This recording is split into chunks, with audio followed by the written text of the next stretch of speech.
I'm Dr. Tash. Nutrition is vital in optimizing your fertility. Here's what you need to eat.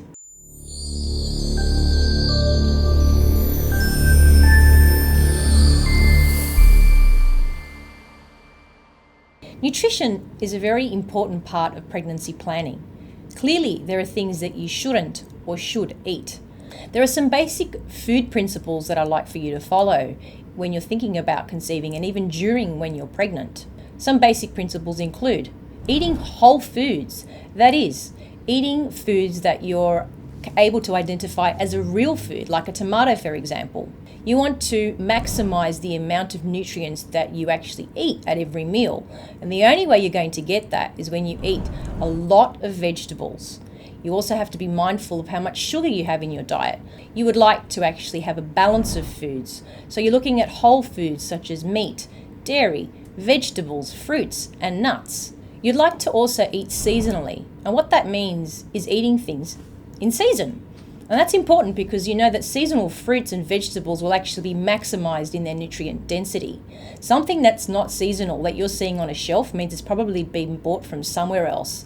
It's been refrigerated, had to come from a long way, and has probably lost a lot of its nutritional potential. Organic. Why do we go on about organic? Because organic means that the food that you're eating has less toxins and chemicals in it. That's the thing to remember. And when you're pregnant or planning a pregnancy, you want to minimize the amount of toxins in your body. Why? Because those toxins go straight through to the placenta, to your baby, and even into your breast milk. You have to be smart about the carbohydrates you're eating. Carbohydrates aren't bad. You can't just say all carbs are bad. There are better carbs than others, and that's important to realize, especially when you have a condition like polycystic ovarian syndrome. With that condition, you're more likely to develop diabetes and pregestational diabetes. So it's very important that you make sure that you don't have spikes in your insulin levels. And this is really vital because there are certain carbohydrates that will cause spikes in insulin and others that won't. Complex carbohydrates, they're usually vegetables and fruits, and they're more nutrient dense than, say, simple carbohydrates, which are found in things like white bread or white rice. You want to maximize the amount of complex carbohydrates over the simple carbohydrates. Fish is high in omega-3s, and omega-3s are really important for baby's brain and eye development. Nuts and seeds are a great snack, and that's because they're high in omega-3s, nutrients, vitamins, and minerals. These are the top 6 foods to avoid when planning a pregnancy. This goes for you and your partner. Soy milk. What's wrong with soy? The issue with soy is it's highly processed usually and high in estrogen. Now that can interfere with your own hormones, particularly for a man. Sugar's the white death. There's no added nutritional value when it comes to sugar. There's no reason to put sugar into your coffee. Absolutely none. Now when I talk about sugar, I mean refined sugar, like table sugar. I'm not talking about the sugar that you find in your fruits. That's a different story. Everyone loves a bit of alcohol, red wine, vodka.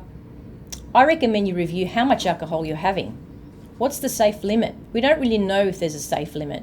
So for that reason, I'd recommend you try and minimize your alcohol intake. And if you are going to have alcohol, make it at least something that's beneficial, like red wine that we at least know have some antioxidant in it.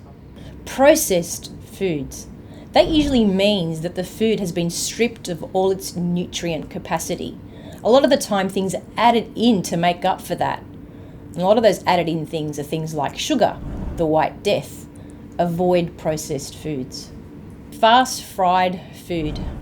Again, absolutely no benefits to that. Avoid at all costs.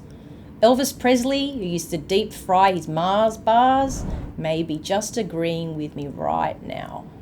Number 1 food type to avoid is junk food. Things like Kit Kats, chips, Mars bars. They're everywhere, easy to find, cheap, but don't do it. There's absolutely no benefit to you or your future pregnancy. Depending on where you are in your menstrual cycle, it's important to perhaps focus your attention on certain food groups. So when you've got a period, when you've got a bleed, you can lose up to 35 mils, some women up to 80 mils of blood in that cycle. So you have to make up for that iron deficiency. So where do you get iron from? Along with your meat, your leafy greens, your kale, your beans, you might make a point of putting some vitamin C on that plate.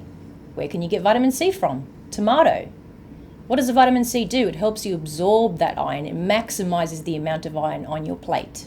When eating your iron-rich foods, you may want to avoid having coffee close to that time as well, because what coffee does, it's got caffeine in it, and caffeine reduces the amount of iron absorption. So in the follicular phase, and particularly around the ovulation phase of your cycle, you might want to be mindful of what you eat, because what you eat may affect the acidity or the alkaline acid balance of your cervical mucus. We know that certain foods are more acidic. Sperm doesn't like acid, so what you want to do is avoid acidic type foods like alcohol, caffeine, a lot of meat, or eggs. To promote the more alkaline side of your diet, it's important to be mindful of good vegetable intake, fruits, and nuts, as well as seeds. Eating well for pregnancy for you and your partner is really quite simple. It's not complex at all. Keep it simple. And that means just buying food, eating food that looks like it's come from nature. Avoid processed foods. Just eat things that are colourful, that are not packaged. That way you'll set yourself up for the best pregnancy ever.